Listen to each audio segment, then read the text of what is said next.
कौली च पा के पानी रखने तो जानवर पानी पीणगे। धुप बड़ी है ना अजकल। अस्सलाम वालेकुम। और सियाने आंदे ने खाना खसम दा ते गीत पेकियां दे। वो एक जनानी सी आपदे बंदे नाल बड़ा लड़दी सी। रब ने उन्होंने औलाद भी दित्ती सी, कारोबार भी चंगा सी, ते वो बिला वजह ना हर गल तां अपने बंदे नाल लड़ी जांदी सी ते हर गल ते आपदे पेकियां दी तरीफ ते आपदे जेहड़ा ना आपदे बंदे दे कम्म नूं किसे नूं ना सराहना। वो कि एक दिन होया कि एक दिन वाहवा लड़ाई हो गई उन्हां दी ते ओह करदी मैं इस घर रहना ही नहीं हैगा, तू मैनूं तलाक दे मैं इत्थों छड्ड के चली जाना। खैर बंदा उंदा सियाना सी, हौसला सी। उहनूं आंदा भी जेहड़ा ना मैं तैनूं तलाक नहीं देंदा, तू कोई 4 दिन सोच ला, तैनूं मैं सोचने दा टाइम देना, ते जे तैनूं समझ आ जाए ठीक है, ना समझे तो फिर तू आपदे घर चली जाई। वो कर रही चल ठीक है, मैं सोच लेनी हाँ, पर यह है कि मैं ऐस घर रहना नहीं, मैं आपदे पेकिया घर जावांगी। वो आंदा ठीक है चली जा, तू पेकिया घर चली जा। वो आंदी है कि चली जानी मैं पेकिया घर, पर मैं आपदे बालां नूं भी नाल लैके जाना है। वो आंदा ठीक है चल तू बालां नूं भी नाल लै जा।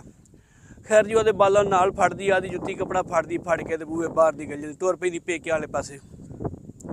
थोड़ी दूर जाती है तो एक घर चों आवाज़ आती है, एक बीबी उच्ची सारी दुआ मंगदी होंदी है भी या भी मालका मेरे को औलाद को नहीं, चल मुंडा नहीं तो कुड़ी दे दे, यह है कि मेरे बुढ़ापे का आसरा बन जाए, मेरे कोई जीन का जोड़ा ना आसरा बन जाए, बुढ़े बारे मैनू कोई पुछने वाला बन जाए, कोई मेरा नाम बाकी रवे। वो ये दुआ मंगदी होंदी है। खैर वो सुन के अगा टुर पैंदी है, अगे जाती है तो एक घर च होर आवाज़ आती है, एक बीबी दुआ मंगदी होंदी है भी मालका जवानी की उम्र है, निक्के निक्के मेरे बाल ने, खाम सी वो तू खोलिया तो मेरे वास्ते कोई चंगा जड़ा है ना वो रिश्ता मैनू लभ जाए, मेरे बालों का आसरा बन जाए, मेरे जड़ा ना मेरा घर बन जाए, मेरा खाण पीन का गुजरिया बन जाए, मैं किवें बालों नूं पालांगी।